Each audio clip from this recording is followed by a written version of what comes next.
Fatos e versões. O que vai impactar a sua vida agora no Café com Política. E no Café com Política de hoje, a gente recebe o coordenador de comunicação social do Tribunal Regional Eleitoral de Minas Gerais, Rogério Tavares. Seja muito bem-vindo, Rogério. Obrigado, Delma. Bom dia a vocês, Rodrigo, ouvintes da Rádio Super Notícias. Rogério, vamos tentar fazer um serviço aqui para os nossos ouvintes aqui do Café com Política, que são muito politizados, estão acompanhando bem essa proximidade do período eleitoral, e a gente tem falado muito sobre essa questão da biometria, né, que tem sido muito cobrado dos eleitores, que eles atualizem o cadastro. Em algumas cidades esse prazo já acabou. Eu gostaria de saber de você o seguinte: como é que está esse cronograma? O eleitor que está obrigado a fazer a biometria esse ano já perdeu todos os prazos ou ainda tem alguma oportunidade? A pergunta é ótima. Realmente nós estamos aí com essa questão. Contagem, Betim, Uberaba e Uberlândia tiveram a biometria obrigatória e o prazo legal se encerrou até 9 de fevereiro. Depois disso, houve um período de fechamento para processamento dos cancelamentos e nós tivemos um grande índice de cancelamento, principalmente em Contagem, onde cerca de 25% dos eleitores não fizeram o recadastramento biométrico. E o que acontece? A legislação permite agora que até 9 de maio essas pessoas que estão com o título cancelado possam comparecer aos postos da Justiça Eleitoral e façam a regularização do seu título. Então, existe um novo momento aí que a gente brinca que é uma espécie de repescagem para quem perdeu esse prazo, para que compareça até 9 de maio, né, eleitores dessas 4 cidades. Nós estamos com vários postos de atendimento em Contagem, em Betim, Uberaba e Uberlândia, a central é maior, é uma só em cada município. E então a gente faz esse apelo, porque senão o eleitor não poderá votar, né? O prazo realmente é 9 de maio, e aí ele poderá ter complicações, inclusive na vida civil, né? Quem estiver com o título cancelado não pode tirar um passaporte, não pode renovar a matrícula em estabelecimento de ensino, tirar um empréstimo em banco oficial. Então há várias complicações para aquela pessoa que não está quite com a Justiça Eleitoral, que tem obrigação aquela pessoa que tem obrigação de ter o título, né? Quem tem entre 18 e 70 anos de idade. Ô Rogério, e no caso daquelas pessoas que ainda não fizeram e que de repente não vão fazer até esse outro prazo de repescagem, como você disse, que é o dia 9 de maio, existe punição para essas pessoas? Além dos efeitos civis, por exemplo, existe uma multa? Como é que funciona isso? Na realidade, essa pessoa não conseguirá votar e a multa será pelo não comparecimento ao pleito, né? Ou seja, não existe uma multa para quem não comparece à revisão, ao recadastramento biométrico. Existe a multa para quem não vota. Então, como essa pessoa terá o título cancelado, ela não poderá comparecer e se ela resolver regularizar a situação após a eleição, porque nós vamos ter o cadastro fechado entre maio e outubro, então em novembro, se ela comparecer, ela terá que pagar a multa correspondente a não comparecimento, provavelmente nos 2 turnos da eleição. Rogério, além dessa questão da biometria, todos os anos acontece também um período para mudança de domicílio eleitoral, né? E muita gente também, às vezes, acaba perdendo o direito ao voto por causa disso. Como é que está esse cronograma dessa mudança? Já começou? O prazo é o mesmo. O prazo para quem quiser transferir o título, seja de uma cidade para outra, seja dentro da mesma cidade, porque teve o endereço alterado. Para aquela pessoa que tem uma mobilidade reduzida, a pessoa que tem dificuldade de locomoção, ela também tem até 9 de maio para comparecer a qualquer ponto da Justiça Eleitoral do município onde vota e pedir a transferência para uma sessão de fácil acesso. Então, esse prazo de 9 de maio é também para aquele que vai votar pela primeira vez e precisa de tirar o título, aquela pessoa com 18 anos, ou mesmo aquele com 16, 17, que o título é facultativo. Então, 9 de maio é o prazo final para inscrição eleitoral daqueles que não têm título, é o prazo final para transferir aqueles que precisam ou desejam transferir a local de votação ou de município ou dentro do mesmo município, é o prazo final para aqueles que têm dificuldade de locomoção votar em uma sessão de fácil acesso e é um prazo final para aquele que não tem o título, esteja o título cancelado, para regularizar a situação. É por isso que a gente faz um apelo aos eleitores que não deixem para a última hora, né? A gente tem estatísticas assustadoras que os 3, 4 últimos dias o movimento mais que triplica do eleitor, né? Porque realmente o brasileiro tem o hábito de deixar por última hora. Então, há a possibilidade de agendar neste momento. O eleitor disca para o 148, que é o nosso serviço do Disque Eleitor, ou vai no site do TRE e agende o comparecimento e tente resolver isso o quanto antes, porque a partir de maio, né, aqueles últimos 9 dias, de 1º a 9 de maio, há uma expectativa de grande movimento e corre-se o risco até do eleitor não conseguir ser atendido. Rogério, a biometria é uma realidade que ela vai tomando corpo cada vez mais, a começar pelas nossas grandes cidades, mas depois vai se estender a todos os municípios do Brasil.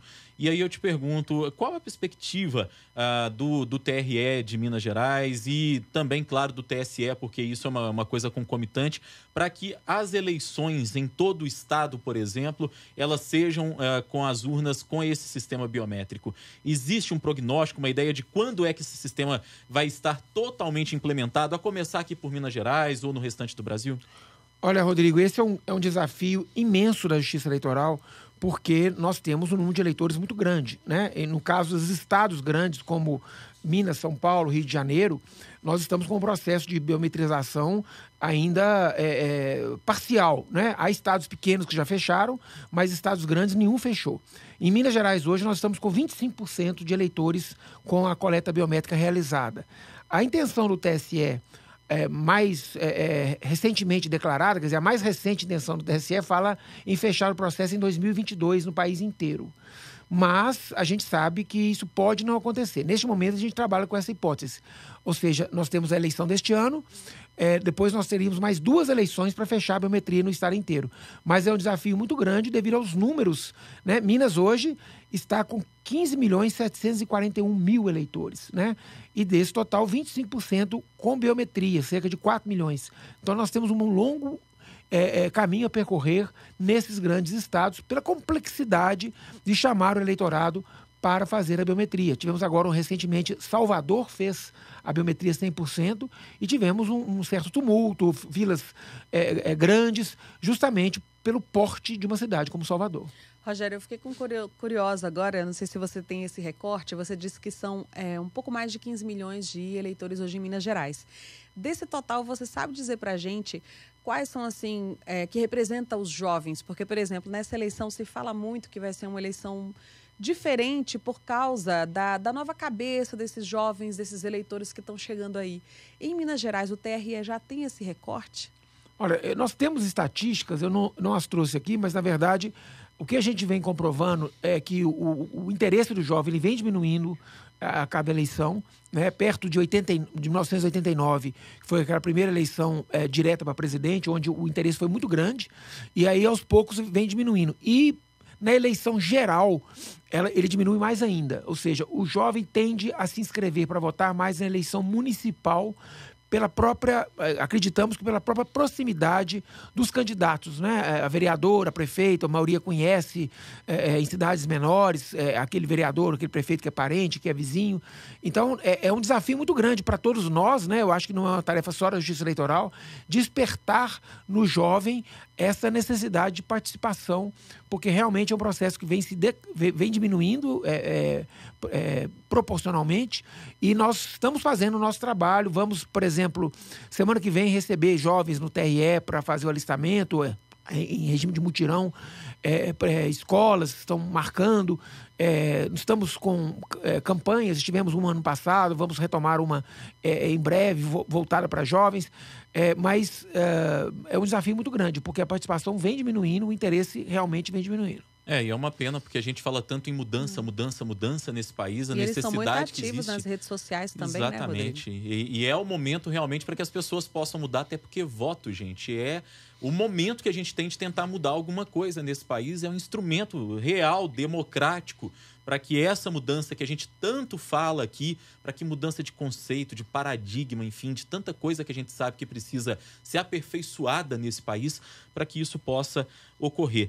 E por falar em campanha, Rogério, a gente está vivendo agora um momento de pré-campanha, com a definição de pré-candidatos. Ainda ontem o governador de São Paulo foi oficializado como pré-candidato à presidência da República pelo PSDB, o Geraldo Alckmin. Outros nomes estão surgindo e estão se oficializando como pré-candidatos.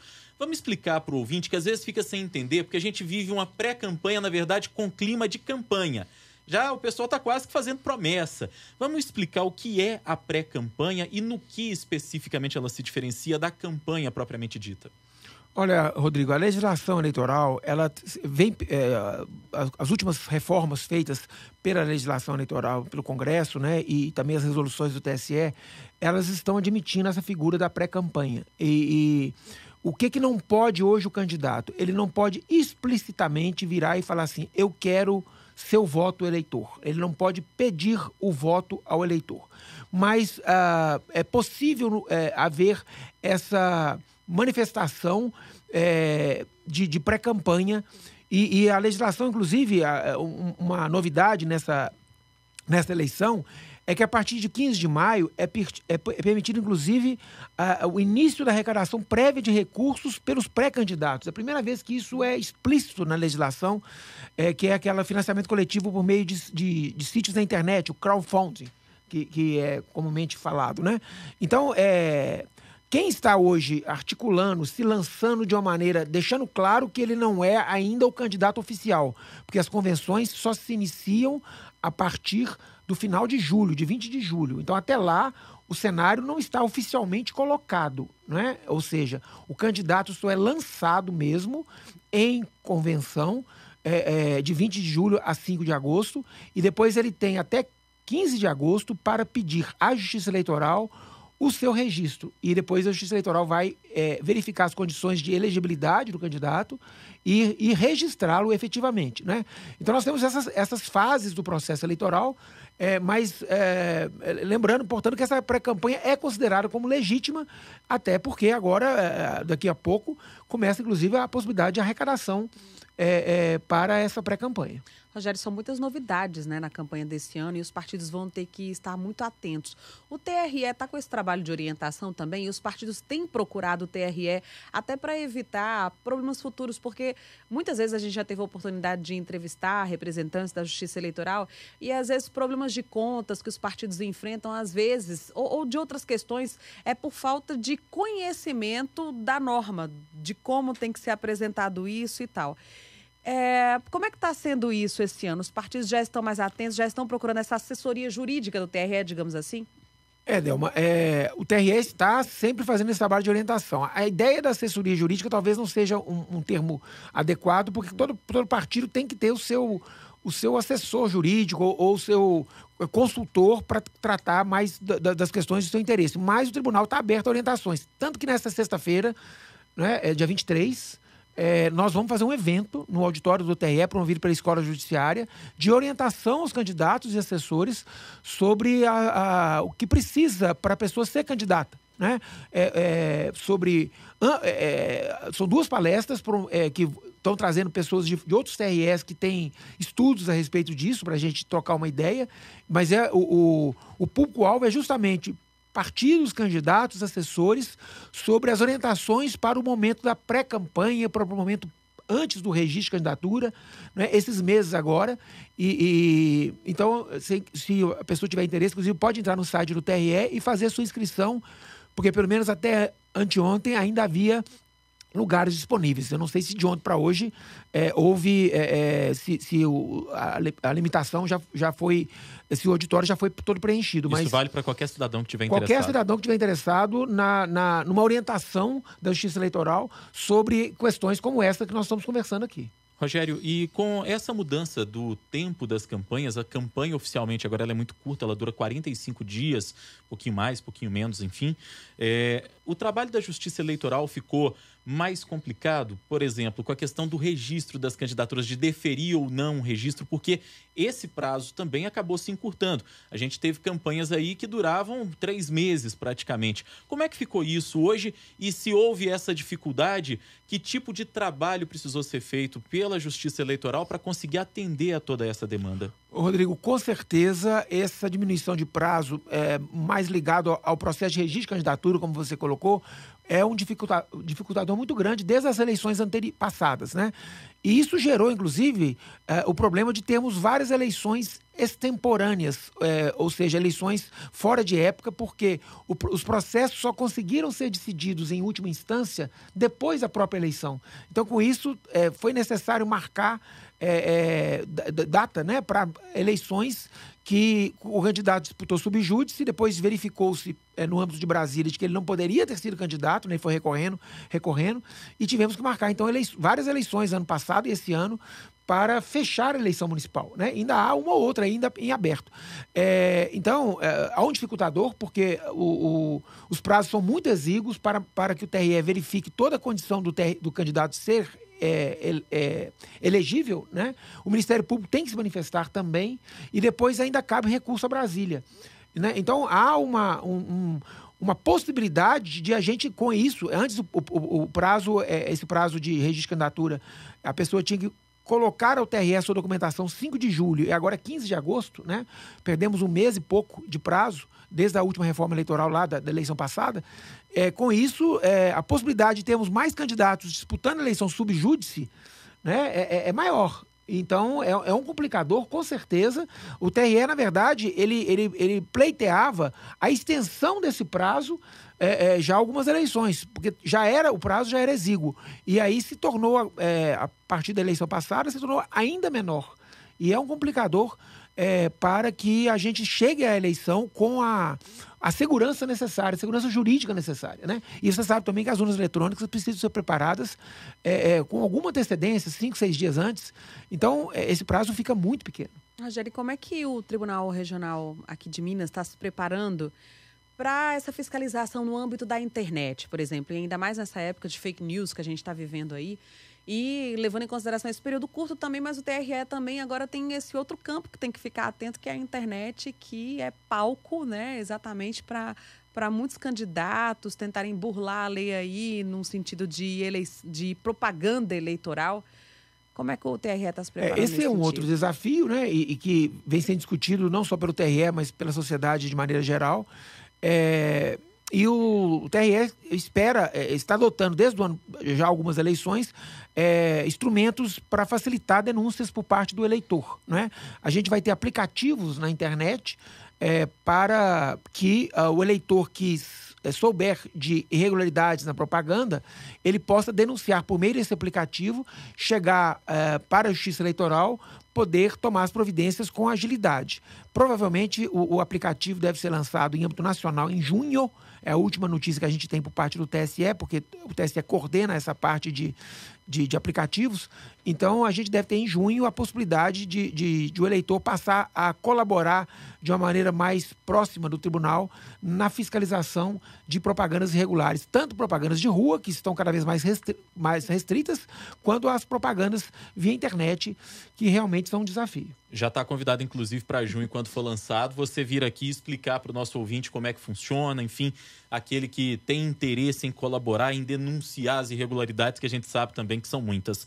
Rogério Tavares é o coordenador de comunicação social do TRE de Minas, o nosso Tribunal Regional Eleitoral. Foi o nosso convidado de hoje aqui no Café com Política. Gostaria de agradecer a sua participação, seus esclarecimentos, que certamente ajudaram a orientar milhares de eleitores que estão nos ouvindo neste momento.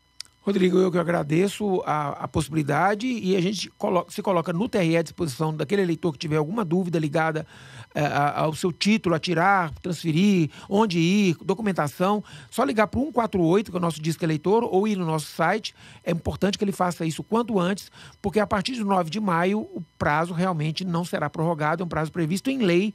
Então, a gente faz esse apelo para que o eleitor se preocupe com isso o quanto antes, para não ficar em maus lençóis. Muito obrigado, Delma, também. Estamos à disposição. Muito obrigada, Rogério. Um abraço.